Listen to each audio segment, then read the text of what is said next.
Well, emergency room visits tied to a popular street drug called Spice are skyrocketing. The drug is known as a synthetic version of marijuana that's legal, but it can be about 100 times more powerful than weed, and health officials report hundreds of cases of bad reactions like extreme anxiety, psychosis, especially violence, and then, of course, there's the risk of death. Dr. Ernest Patti is a senior attending physician of emergency medicine at San Barnabas Hospital here in the Bronx in New York City. What's your experience with this? Are you seeing this drug come into your ER? Well, what we're seeing are people who come in extremely violent, extremely agitated, and there's no known history.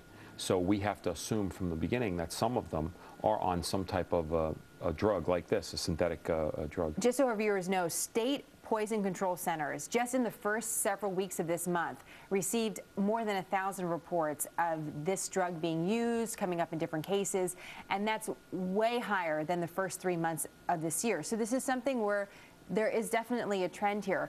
Is there an anecdote? So if someone comes in and says, yeah, I smoked this synthetic drug, what do you do with that? Oh, you mean, is there an antidote? No, we don't have a specific antidote, but what we do is we have to maintain all the basic physiological and life functions. A lot of times when patients come in like this and there's no reasoning with them because they're so agitated, it requires us to sedate them and then maintain, their bodily functions and hope that they get through a period where they can pass through this toxic effects of the drug. Sounds like there's a lot of guessing there, because, by the way, there's new formulations of this drug every month. It's not illegal. It's not an illegal drug per se, and it doesn't come up in drug tests, which is why there's an attraction to this drug. Apparently it gives you a high like marijuana, but it's not quote-unquote illegal, sort of. 100 times more potent, definitely. They're cheap and they're easily produced abroad and imported into the country where there's a market for them, so I would imagine. What is the biggest risk to this death? How does this compare to other hardcore illegal drugs, what we would call hardcore drugs? If younger children, middle schoolers, high schools, if they're doing marijuana, basically they come in and they're not violent, they're not agitated like this, and you can reason with them. So this type of medication, what it does is it causes extreme delusions and extreme psychosis, requiring us as the medical providers, prevent them from hurting themselves or other staff members.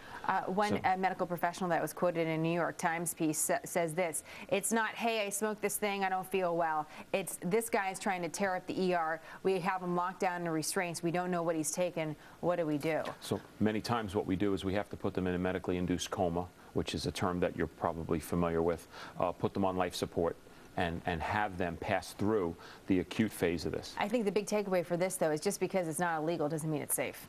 Oh, definitely not. Of course, it's definitely not safe. And the thing that we have to remember is we have to talk to our kids and the younger members of our family and our friends, and everyone. Everyone has to be aware of this. This is a seriously dangerous class of drugs. So it's being called Spice, something we're aware of now today. Dr. Patti, great to have you. Great to have you. Thank K2 is one of the other names they use. There are all sorts of interesting names on this. We'll go with Spice, at least for now. Synthetic cannabinoids. John?